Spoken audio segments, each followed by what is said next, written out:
You're welcome back. This is Talk Time. The federal government, in a bid to cushion the impact of oil price drop on the nation's economy, is seeking external loans worth $5.7 billion, an equivalent of 2.97 trillion naira, from its development partners to finance infrastructure projects contained in the 2015 budget. The borrowing plan was confirmed by the Minister of Finance, Dr. Ngozi Okonjo-Iweala, in a 28-page document entitled The Overview of the 2015 Budget Proposal. The 2015 budget, which was submitted to both chambers of the National Assembly, is at a total value of 4.358 trillion naira. 85.8% of the aggregate budget is for recurrent expenditure, while capital expenditure is at 14.2%. With us in the studio is the Registrar of the Institute of Credit Administration, Mr. Chris Onalu, and Mr. Sam Olisa, who is a financial analyst. Gentlemen, you're welcome to the studio. Thank you very much. Yeah, I think that is Doctor. Doctor, sorry, Doctor. Right. Oh, I said Mr. Yes. Oh, sorry about that. Right. You know, I really like apologizing when you have to do that because, Doctor, you read a lot of books, man. You read definitely written a lot of books. And you've written a lot of books too. Institute of Credit Administration. What do you guys do? Well, it's a national body for people who are experts in credit management. And you find them working in institutions, organizations that drive business. Okay. You have them in banks, you have them in insurance company, in oil and gas, in communication companies, in government institutions, all around us, because credit is all around us. You know, typically it is a body of experts on matters of credit management in the country. So we'll be throwing figures, data, and all that. Well, yeah, that's your purview. That's our constituent. All right, well, Mr. Lisa, I don't need to ask you this because, man, you live here. I said that I'm not being paid here. We'll do arrangements. Yeah. So we'll get arrangements make special arrangements for that after the show. All right, we have a very a situation that can be confusing to a lot of Nigerians. For me, that's a layman who doesn't understand the murky waters of finance and data and all that. I'm wondering, why do I do a financial plan that will make me borrow?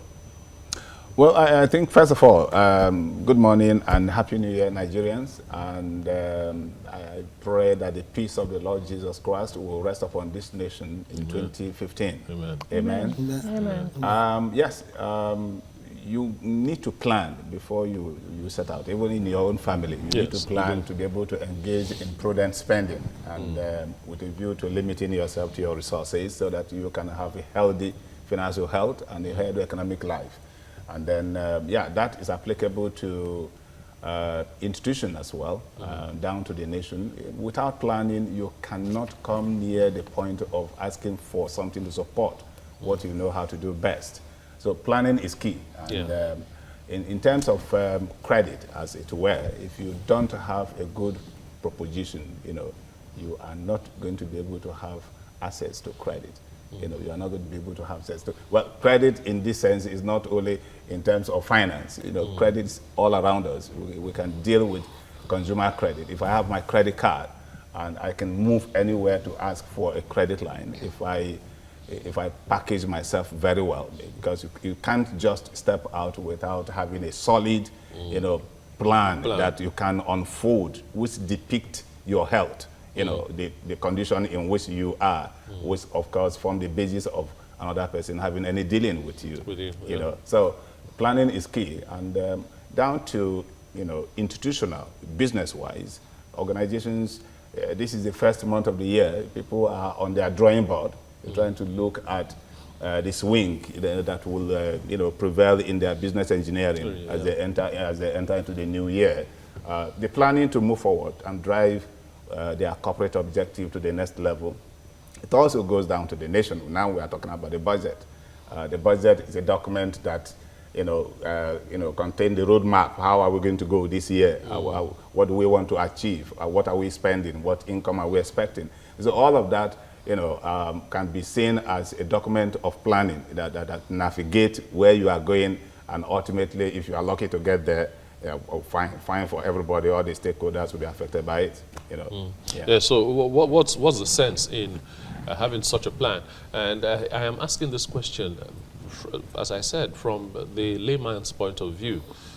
We have Ngozi Okonjo-Iweala, obvious expert, former managing director of the World Bank and all that. We expected that a financial plan should be realistic coming from a person like that. Shortly after presenting the financial plan to the National Assembly, we are talking about borrowing so much. That is where I am a little bit confused. Why do a plan that will make me borrow?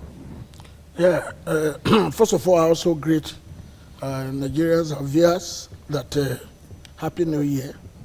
We wish that this year will be prosperous for every one of us. Amen. As part of plan, when you look at your income and you look at your expenditure, if your expenditure is higher than your income, then you may need to borrow. So it's normal. It's normal. There's nothing bad about borrowing is not a crime. There is an adage in finance that homemade leverage is as good as corporate leverage. That is to say, you can leverage yourself, lift yourself up by borrowing to invest in your business, to make it more prosperous, as well as just as a company can also do. In this case, is the issue here is about Nigeria. There's a budget for 2015. And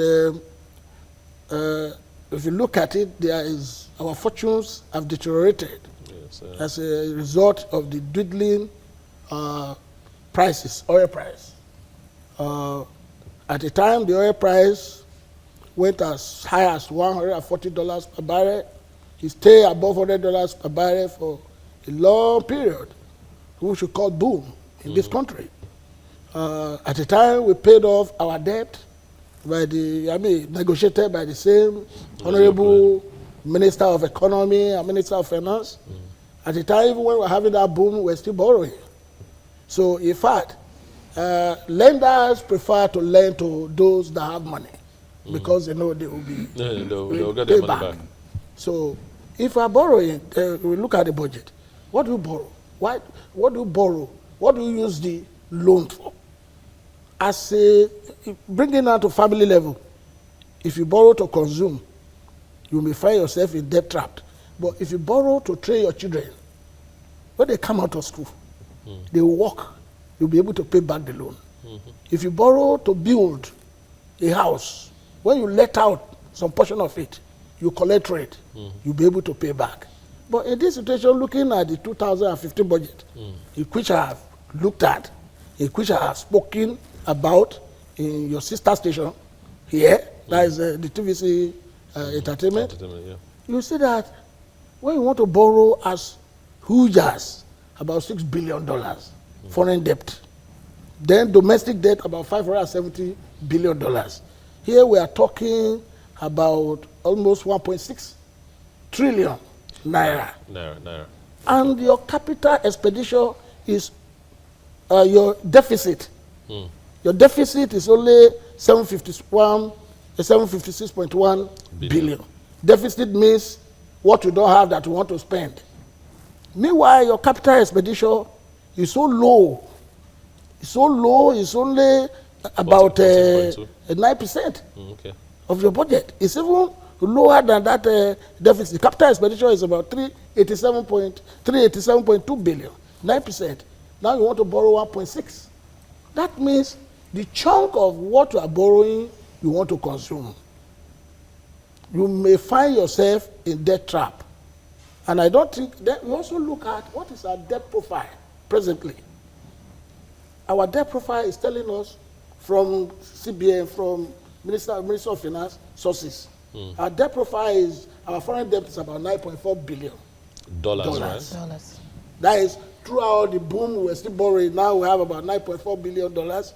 And our domestic debt is about, federal government is about is about 8 billion or 8.5. While state governments put together, it's about 1.5. So we are looking at another 10 trillion. naira. So that is our debt profile. And we now want to borrow once for only 2015 budget, about 6 billion. Compared to the existing debt profile. Though, when I looked at it and put it together, it's still the present debt to our GDP is about 12.7%, which is still allowable. But by the time you begin to borrow heavily, and you are going to use part of it to fund recurrent expenditure, because we've seen the budget. We presented the budget. The figures are there. If the capital expenditure is only 387.2 billion, which is only 9%, capital expenditure means the amount we want to spend on infrastructure. Investment. Even though they told us that the previous ones will carry on, they will carry on with it. But for this year, they should have brought it up to this budget. If your capital expenditure is only 387.2 billion, and you want to borrow as huge as over 1 trillion, then I think the chunk of it It's actually is going to be utilized 2.9 trillion. expenditure. 2.9 trillion that's heavy. naira. You see? So I don't know the exchange rate. I've used about the 185, the exchange rate, the CBN exchange rate to the naira. That's what I use. Okay, Dr. Nalo, let me ask this. The all benchmark for the 2015 budget has been pegged at $65 per barrel, and the exchange rate that was used is 165 naira to the dollar. But reality on ground has it that the oil prices are dropping by the day, even dropping below the $60, and we are still pegging. Our government is really, really optimistic. How realistic is the actualization of this budget, considering the fact that, okay, we are going to borrow now, the debt stock has increased to 22% from 19%, but the permutations are based on figures that are dwindling, that are changing. How tenable or how realistic, how possible is it for the aim of this budget to be realized with the monies that have been pegged, those being borrowed and the revenue being generated? Oh, okay. This is the squagma that we have. Nigeria is really in a trap at the moment, but then it is not the first of its kind. We have the history of economic depression. It's not peculiar to Nigeria alone as well. So we can easily get out of it. You know, what has brought us to where we are is over-dependence on oil. Oil has been the major source of income, and since the global economy is dollar-driven, any slight, obstruction in the dollar system is bound to affect us the way it has done. I think that the plausible step that anybody could take, given the comatose state of our export drive, is to borrow. You have no choice than to resort to borrowing. But if I understood the document of the budget very well, the chunk of what is on the table now is going to largely go for recurrent expenditure, and that means non-productive, as it were. Not that they are not productive. You are going to pay wages. You are going to deal with some bills that has to do with the running of the government, and that is huge. We have, talked that this country is operating a very expensive government, and at the moment there's nothing we can do about that. Now, the infrastructural development is also begging. We must, look for funds to be able to deal with capital expenditure, and that is what is lacking. And in a situation like this, Nigeria belongs to a number of multilateral development agencies. You must take advantage of that to borrow. To borrow, yeah. Okay, there's no way you cannot borrow. Okay, we are already, there's a mismatch there. Mismatch in terms of the capital expenditure project and the recurrent expenditure project. We can deal with the recurrent expenditure project, but then the capital expenditure is what we are talking about. Government naturally must borrow. I perfectly agree that we have to resort to borrowing, even though the borrowing package is quite huge. We are talking about $5.7 billion, but then we must. My worry is that given the present reality in terms of election that's around the corner, there is a possibility that government will continue. Government may not continue. And then how do we go into borrowing at this point in time? In the next couple of months, we are not envisaging that a capital budget will be successfully embarked upon, as it were, because we've got a history of slow pace of implementation of, of policies and policies and all that. So I am thinking that the question of borrowing could be a bit slowed down, and then or narrow to one or two institutions where we can, easily move up the fund and deal with highly compelling capital projects like electricity, supply and road construction and a bit of a security issue, so that the country can be brought to a more stable level. Otherwise, it raises a lot of questions as to the credibility of the borrowing at this point in time. Okay, but like I said, there's no way Nigeria will not go into borrowing. The amount itself is not, to me, it's not worrisome, because Nigeria is a large country, it's a large economy, and we have a lot of issues that has not been dealt with before now. And if government is serious and you want to drive the development very fast, you must have a resort to wherever the fund is available to you. And that's the point, sir. Yeah. If government is serious. Yes. A lot of Nigerians have, for several reasons, believe that the government is not serious about making money. Let me cite an example. Some years back, about 2 years ago, oil prices were as high as 140, and our benchmark was $75 per barrel. That means we had a lot of profit, and the federal government was not saving. There's a lot of surplus. So we had plenty of surplus, and our savings culture was terrible. In fact, at that period, as he said, the government borrowed, and the government also used some money from the excess crude account, as it is called. Now, for a government that has that kind of track record, when we have plenty, we borrow. When we have plenty, we dip into our savings. How much more now that we have a deficit everywhere? Benchmark low. What we are saying is this. Don't forget that we have a very strong reserve, even though that reserve has been depleted because of these imbalances that we've been confronting over time. And then don't also forget that there are some concentrated funds that is meant for emergency situation. And then don't also forget that Nigeria has faced a lot of national tragedies over time, resulting to massive spending, which is a departure from the really issue of development, the really issue of driving the economy. So when you look at the overall rating structure of the country, and you want to distribute income in the face of these compelling circumstances, you find out that, yes, the spending has been very slow and sometimes, misdirected, as it were. And then, again, the almighty corruption comes in. Nigerian faces that.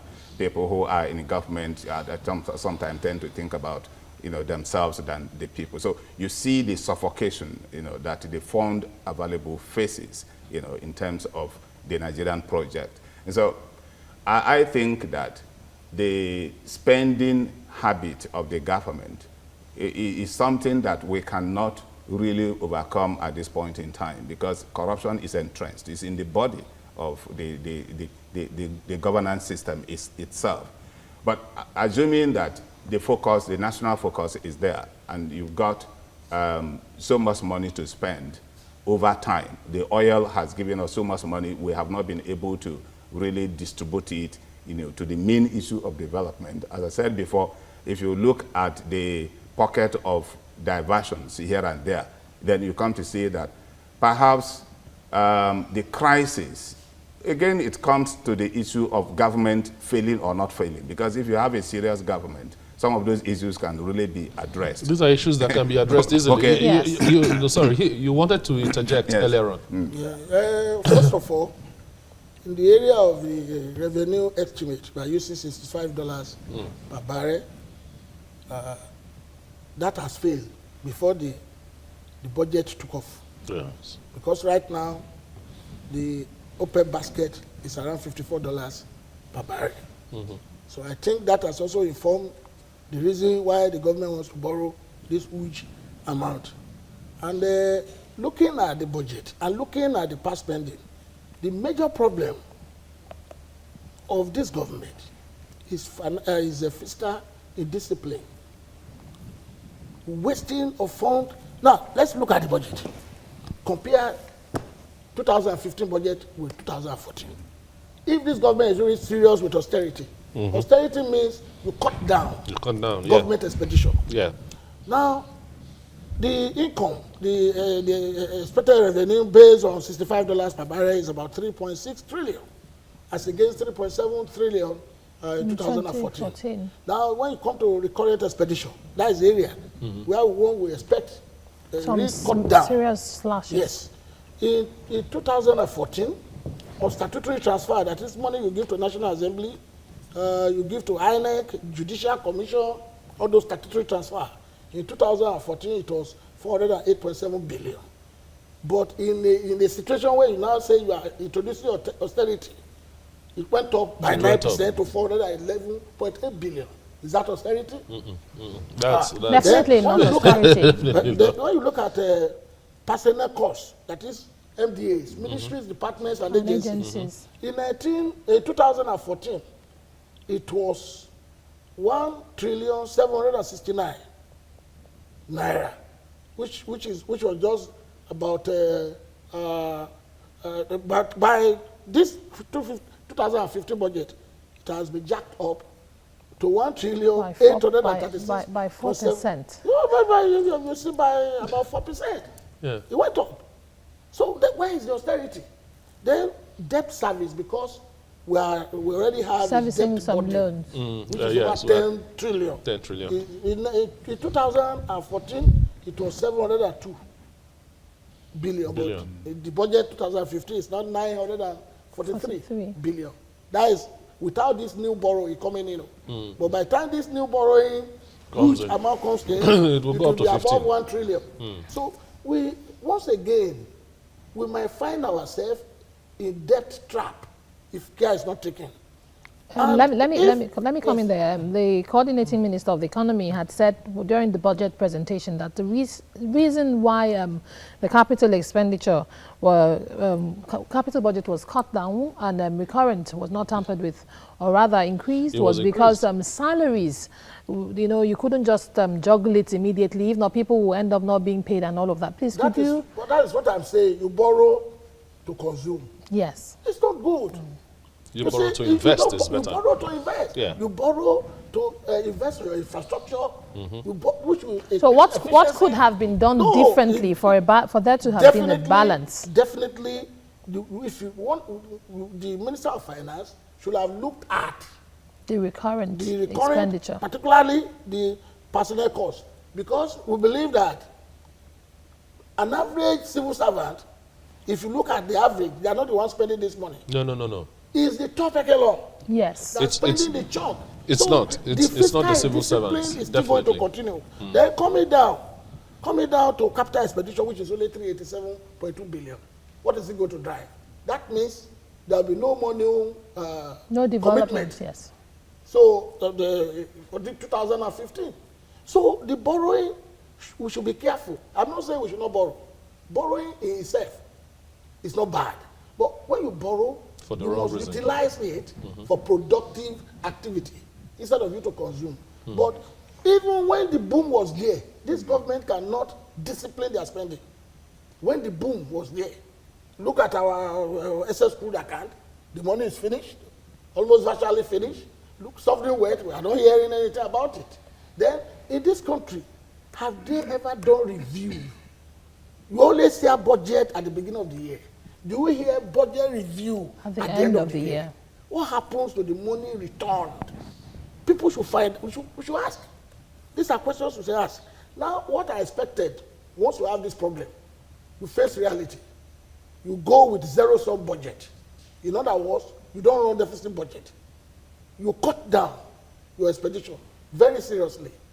But if you are going to borrow, let it be spent on productive sector. But here we have a deficit a fiscal deficit of over 756 billion.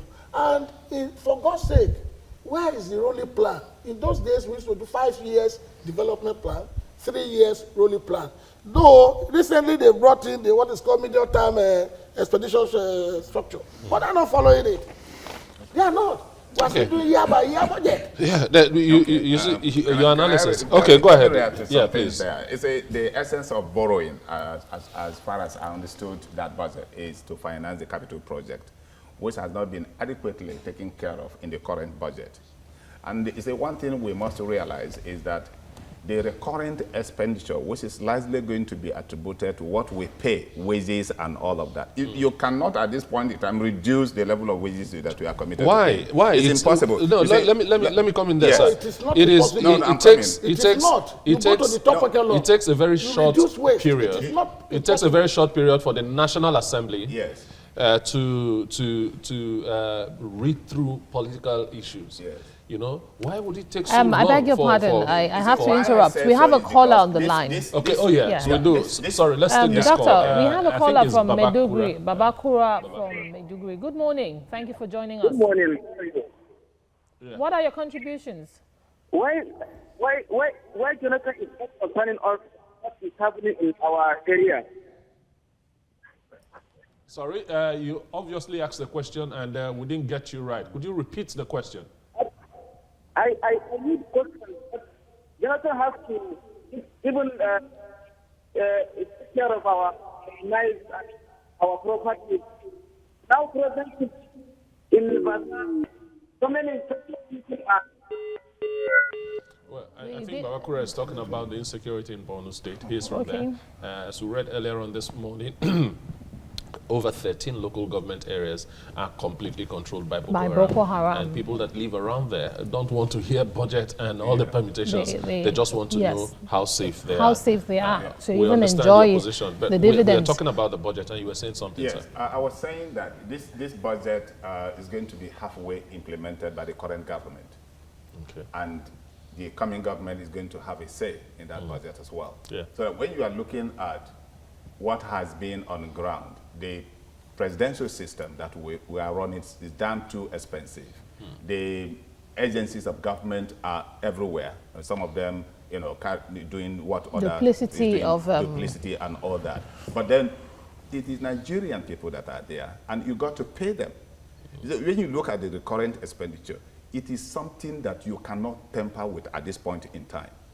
Two, the development partners, the World Bank, the African Development Bank, the Islamic Development Bank, and the Chinese. These are commercial institutions that they are not going to borrow you to fund the current expenditures. It is practically impossible because by their nature and by their terms, what they give out the money for is purely capital development.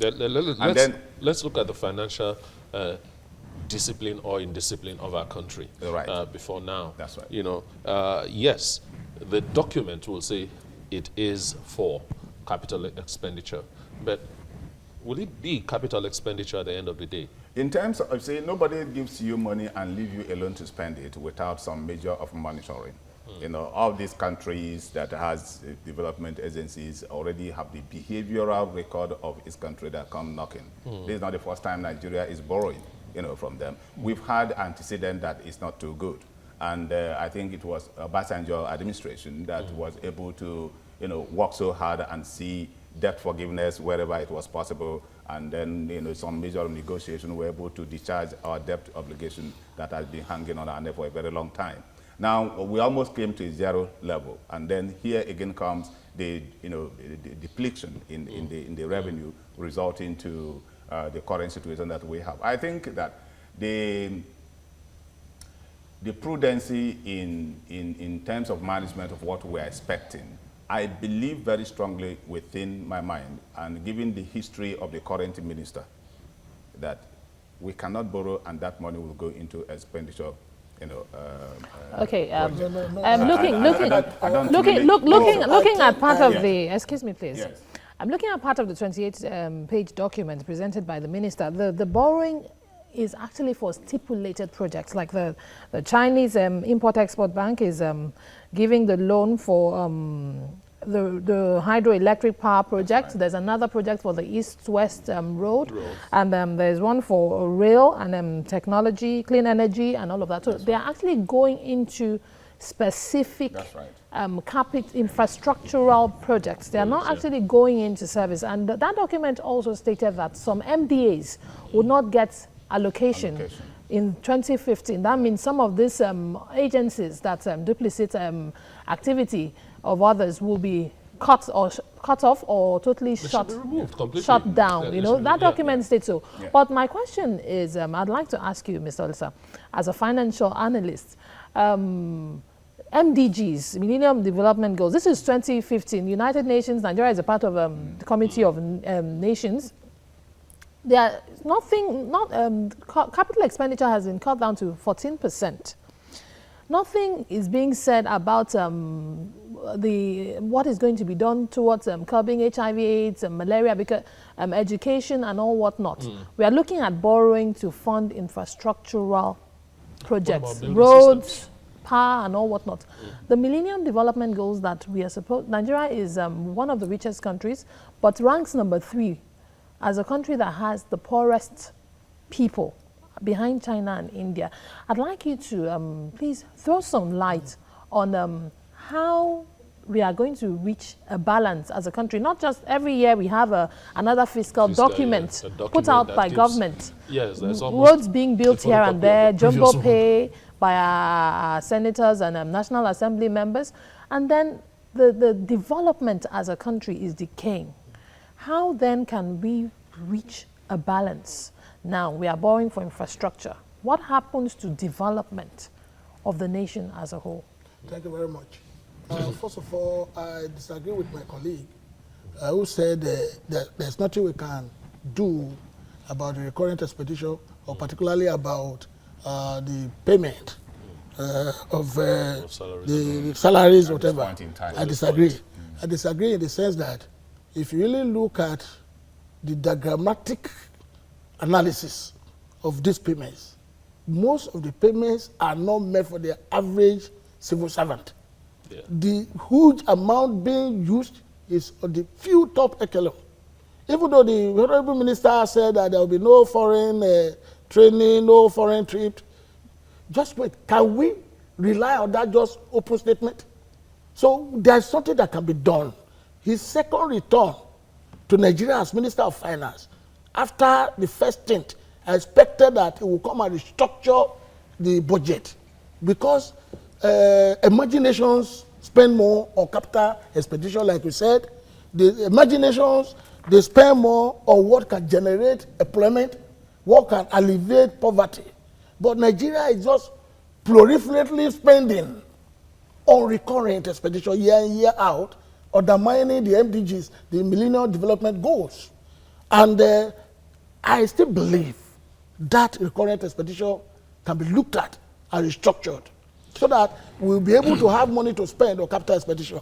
Then coming to your question, you see, it's very unfortunate that we find ourselves in this situation, because we have been saying it, the government has been aware that oil revenue will come down, but they pretended not to know. So suddenly now, we are now in a situation as if we are in a vehicle in which the driver applies sudden brake. And everybody... Please just hold on to that thought, Mr. Olisa. We have Sauda from Zaria calling in on the program this morning. Good morning. Good morning. How are you? Very well, thank you. And you? We are talking of borrowing money. What about the 20 billion stolen from the oil? They're not talking of it. What about what? Could you please repeat your question?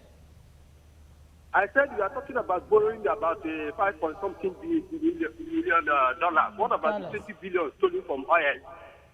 What about the 20 billion from oil? From oil. Well, that is a difficult question. The unaccounted, unaccounted for. 20 billion. That is the language. Unaccounted for. Well, that is not the topic for today. Thank you very much for that question. You see what you've done to us. All right, that's good. Yes, please go on with so what you were saying. What really happened? It's as if the government is not aware that oil price will come down. Because when it went as far as to $140, America just looked back. What kind of nonsense is this? We have shale oil out of the total world deposit of 5.8 trillion metric tons of shale oil. Yes, America have over 4 trillion. But the technology to develop it, to also bring it was high. So initially, if you want to produce shale oil, it was about $80 per barrel, when oil price was still about $40-something per barrel. But when it went up, they went into it. Okay, please. Sorry. Let's take Isaac. Isaac is calling from Accra, Ghana. Hello, Isaac. Good morning. Thank Good you morning, very sir. much. Happy New Year Same to to all you. of you. In fact, we Nigerians living outside the country, we are not happy with the situation of things. We are not happy with the situation of Nigerian economies at all. In fact, it is surprising that former vice chairman of World Bank and what have you is in charge, and nothing is being done to Nigerian economy. In fact, the president has failed woefully. He has failed. In fact, it is high time we change our mind in Nigeria. Look at the number of Nigerians who are not getting the job to do. Look at the number. Because of just employment, look at the number of people who lost their life, and the Minister of Interior is still in charge. He's still in that post. In an advanced country, such a minister will honorably resign and go away. Look at what is happening.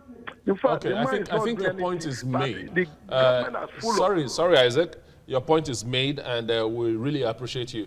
You know, it's not easy for you to be the head of anything. Yes. You are MD CEO of an organization. While your staff close at 5 and go to sleep, that's when your head is cracking.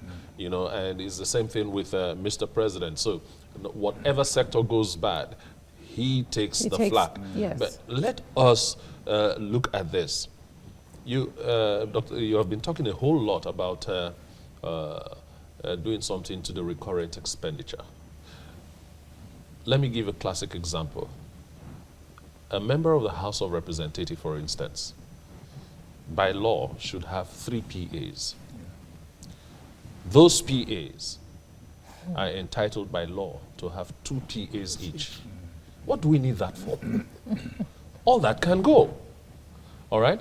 The take-home pay, I'm talking take-home pay of political office holders. One political office holder's take-home pay can pay a department, you know, can pay a small department in any parastatal bed. I have somebody from Nasarawa calling, so I'm the one that will hold my thought. I'll call you. Yes, from Nasarawa, good morning. Good morning. Yes, good morning. Go ahead with your contribution, sir. Okay, you know, it's very funny the kind of figures we hear that are being borrowed.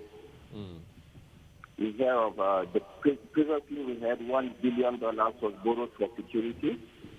And until now, nothing has been done. The insurgency are gaining more strength day by day. And then we are hearing of about 5-something billion being borrowed to finance the budget. And then we are taking the bulk of this to put into the recurrent expenditure, not even the capital expenditure. So it's quite crazy. We heard of 20 billion unaccounted for. 20 billion already covers all these debts that are being collected. Yeah, you're right, and it's. You're right, and your question is straightforward.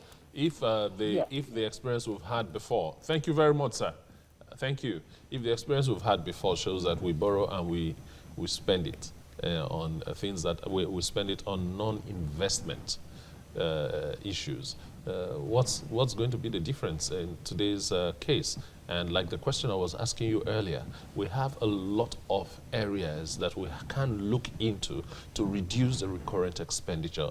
We don't have, is it that we don't have the will as a government to do that, or And another way of reducing the recurrent expenditure is by amendment of the Constitution. And this has to be done by the same politicians we are talking about. So what are where do we stand? You see, we as a country, we have this pedigree of a problem of not implementing, programs, policies that deliver development to the people. And I think I still situate it to the kind of government that we have introduced to ourselves. Maybe we made mistake, somewhere along the line. They were not being able to properly define our sovereignty and how we want to stay together. That has impact, and it is something that is trailing, along with us. The presidential system tend to has given wider room for massive participation of people, and that has brought the power to the center. And of course, unfortunately, we are not able to look at the economic angle to be able to out-incise the political strength that we have in the country, so that politics has become a big business to people. As long as that is in place, we will continue to have this imbalance. We need to look at, we need to look at that very critically. The members of the National Assembly, as you rightly said, there is a constitutional advantage that they are relying on in terms of what they take home. Again, sorry, I have to interrupt you because Babangida is calling from Kaduna. Hello, Babangida. Yeah, I'm hearing you. Okay, go ahead with your contribution, sir. So that's not the TVC news, co? Yes, it is. So I don't give it for you. Thank God you found us. Huh? I said, thank God you found us. Okay, I'll call you. All right. Okay. Go ahead, sir. All right. So, anyway, he's happy that he got you. Yeah, he did. Now, you see, if the government cost is expensive, and I think because of the pressure on the entire Nigerians, it appears we need to sit down and review the size of the government. It is something we have to do like yesterday. And it takes courage to do that. Yes. When you look at the successive administration, they keep lacking that courage, and that makes governance very, expensive. We need to have a courageous regime that will, call Nigerians together. We had a national conference, and I'm not too sure if we have been able to look at this very objectively. As long as the size of the government is bigger than the size of the economy, this imbalance will always be there, and the resources will always be diverted to areas that does not drive development. Okay. Okay. You Go- want to say Yes, I want something, to sir? add to that. The cost of governance, particularly this our so-called democracy, is too high, like you mentioned. You see, when we have 36 states, we have 36 governors, 36 deputy governors, two ministers from each state. Then they have the presidency. We have PAs to PAs, special assistants. All these costs are too high. We don't need a national conference to reduce it. But you see, this oil price fall is a blessing in disguise, because the rate at which we are going, as if money is falling from heaven to some people. And let me tell you, whether we like it or not, we are going to restructure the economy, because the money is dwindling. Now, the borrowing they are borrowing now, they are not borrowing from the West, because the London, what do you call it? Paris Club. They will give you money. They have gone to Exim Bank of China, Exim Bank of India, African Development Bank. The chunk of the borrowing are coming from there, because they've seen our past performance. They negotiated debt, they forgave debt. Now we can restructure this economy. By now, Nigeria should not be exporting crude if our refineries are working well. Don't forget, this same government promised us 3 refineries when the price went up. Where are they? Have they delivered? The existing refineries, are they working? We are importing products. Don't forget, this same government promised us that when the international price of crude is falling, our pump price will come down. Today, We're still selling at that $97. Nigeria is one of the countries where the pump price yes, has not refused, dropped, even in drop. the face of all So price it's the all will. indices. It's the will of the leadership, the will and the capacity.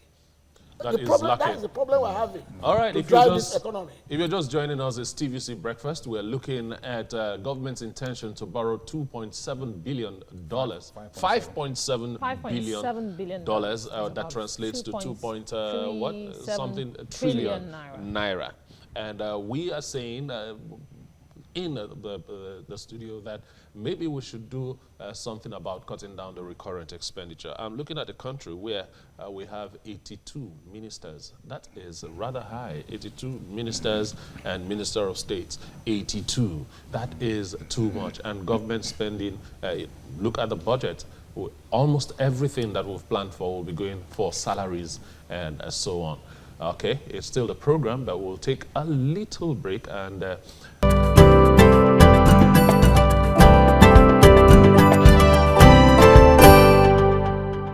okay, thank you very much, Bimbo, for that. One of those headlines caught me, the Buhari certificate issue, that caught me. Well, we are back in the studio and we have our guest here, Dr. Chris Onalo, who is the Registrar and Chief Executive Officer of the Institute of Credit Administration. And we have our friend and family member at TVC. And a financial analyst. And a financial analyst too, Mr. Sam Olise. And we are talking about the money that the federal government is about to borrow or has already borrowed. He plans to at this point finance to finance projects. We are looking at the sense behind it. We are looking at situations where somebody might ask, do we really need to borrow?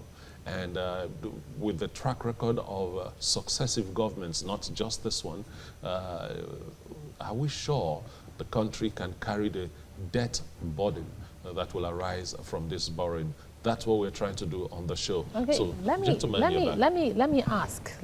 start out by asking again now. In 2013, the federal government tried to get a loan, and the World Bank cautioned against that loan. 2015, the World Bank is agreeing to this loan now, this huge loan, you know, $5.7 billion to part finance the budget. Please, Dr. Onalo, what is the difference between 2 years ago and today? You know, what's the premise for the World Bank disagreeing then, or warning against the loan then, and then agreeing to the loan today? Well, the difference is obviously clear. First of all, Nigeria is a member of the World Bank group, and World Bank has the privilege to advise Nigeria on economic growth and development. So if Nigeria presents a document looking to lift loan, and the document is not targeted at development, obviously World Bank will decline. You know, Nigeria may not be able to lift that loan. But if the World Bank, you know, at this point in time, that is ready to give as much as $100 million to Nigeria, it is presumed that World Bank may have critically advised Nigeria that this fund must be development-driven, that it has to go into this project, it has to go into that project to be able to, you know, push the economic development, creating atmosphere for people to participate in developing, perhaps by way of establishing businesses, by way of you know, multiplier effect coming from that project fully implemented by the government. That could be of interest to the World Bank to say, okay, we give out $100 million. And again, that goes for that to give credence to what I was saying before, that if the Nigerian presentation now requiring $5.7 billion as loan, you know, passes through the eyes of the World Bank, it then follows that it is targeted at specific, you know, infrastructural issue, which has capacity to create further opportunity for the economy to grow. Okay, we have Isaiah. Isaiah is calling from Kwara. Hello, Isaiah. Hello, sir. Yeah, good morning. What's your contribution? Hello, sir. Good morning, sir. Yeah, go ahead. Yes, sir. I'm enjoying your discussion, but I don't know, are you people aware that there are some companies that, yes, that by the time of this Obasanjo regime, there are some companies that they were failed to pay. And up to now, they are not paid them. But we don't know about this year budget that they are making. Are they including those companies, especially like Nigeria Paper Mill, Jeba? we don't have. We don't know if they are making that provision for those ones. Because those people, some people are dying, some people are still down. A very pathetic story you have there. But we don't have the details of how payments will be done. All we know is the block sum, the percentage in the budget that says this is, we need this to pay salaries and all that. Yes. We don't have the details if those companies are there. As soon as we do, you can be sure that we'll air it and you'll get to know. Across. All right, thank you. Yes, But if I also on add the same to question. what he has said, in 2013, the price of crude was above $100 per barrel. Yeah. And our benchmark was about $75 per barrel. Yeah. So when you see the difference, Nigeria was making a lot of money. Yeah. In a situation where a lot of we have boom, the World Bank may not advise us to borrow. But then, even around that 2013, the World Bank gave Nigeria a grant of $300 million, a long-term loan of $300 million for the housing sector. You know, and I think the money is still there, unutilized. Unutilized. Yes. So, but what we're saying about borrowing, we can't say Nigeria government cannot borrow. When you borrow, if it is tied to capital development, if it's tied to infrastructure. Sorry, sir. I really hate doing this. But Abdul Salam has been waiting for a while. Hello, Abdul Salam. I think you're calling from Kebbi. Hello, good morning. Good morning. Good morning. Thanks for your patience. Okay, good morning. Yes. What's your contribution? Loud and clear. Yes, I can hear you. TVC News. Go ahead. Okay, I want to talk about this 5.7 billion that the government want to borrow. Yeah. It's inconsequential, please. Why do you say so? Because you have to look at the compounding interest that this money is going to accrue. And we... Yeah, we are waiting for you to... a situation whereby Nigerian government is going to it's a situation whereby it will be in loss, whereby it cannot be able to repay the money. Yeah, thank you very much, Abdul Salam. That's the As worry I of was some. saying, as I was saying, if you borrow, it's tied to development projects, and you also give the contracts to foreign companies. They will come back. That means the money will go back. We'll go back. But if a chunk of it is given to Nigerian indigenous companies, that means the money will come in and not only creating infrastructure, but also create more employment for our people. And again, you will not need to repatriate the contractors will not need to repatriate their own profit. Yeah. So borrowing is good, but in a situation where our debt profile is presently about $9.5 billion, and we want to borrow about $5.7 billion at once, it's scary, it's suspect. All right. And it's scary. It's not only scary, it's suspect. Yes. So we have 3 minutes. Okay. This is when we put a cap to what we are saying. Long and short, what will you say about this? What would you want the average Nigerian to take home about this borrowing? Will it help? Will it not help? Is this the right time? What's your closing remark? Well, I have problem with the timeliness. The government is about going out, and the process of lifting this loan could even take some time. I don't know if that has been tidied up by the relevant agencies of government. But then I am worried that this government is almost expiring, and if they have to be borrowing of this nature, I think that the next regime should have a say in that. And that is to say, slow it down and see what the election turns out in the next couple of days. Assuming the loan is secured before the end of January, and you have election by presidential election by February, and middle of February. Of course, the process of that loan being available to you will take a while. And then assuming this government that initiate the loan is not going to be the government that is coming, succeeding itself. So you can't implement it. And the coming government may say, we don't need this loan. We need to really fine-tune some things in order to be able to get loan and appropriately utilize that loan. And then finally, sir, I am concerned about one thing we have not mentioned.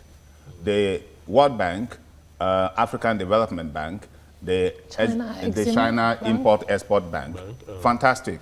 Why the Islamic Development Bank? Because to me, it has a religion undertone. And Nigerians has kicked against this.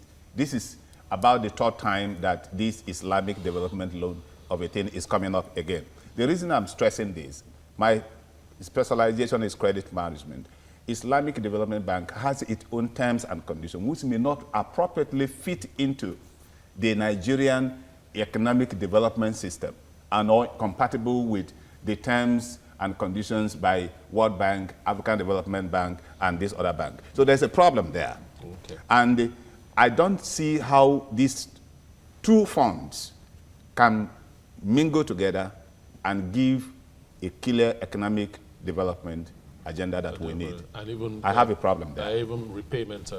Even the repayment system could be a major problem. Yes, could be different. Yeah. Okay, sir. Yeah, my conclusion or my final say here is that we should not borrow now. We should not borrow now. This is the first time the oil price has gone down. Let this government show discipline that they can manage what we have. Let them show us. We should not borrow now. It's the wrong time to borrow. That's right. Thank you. Especially when the minister has stressed that Nigeria will begin to act like a non-oil producing state, but all our actions speak the opposite. Oh, well, the minister might have said that, yes, we're going to behave like a non-oil producing state, but even with the plan that we have for 2015, oil revenue still takes up to 57%. Yes, it still takes up to 57%, and non-oil is still below 43% or thereabouts. So is it a situation where the right hand says something and the left hand does another thing? That's what we're looking at. But one thing we've been able to achieve in this particular interview today is that both our guests believe that there is a problem borrowing now. At this time, there's nothing wrong with borrowing. There's nothing wrong with but borrowing. The timing there's a problem borrowing now. Well, that's talk time for the program today. I want to thank both of you gentlemen, Dr. Chris Onalo. Thank you very much. And Mr. Sam Olisa. Yes. Thank you. Olisa. Olisa. All right. It's raining.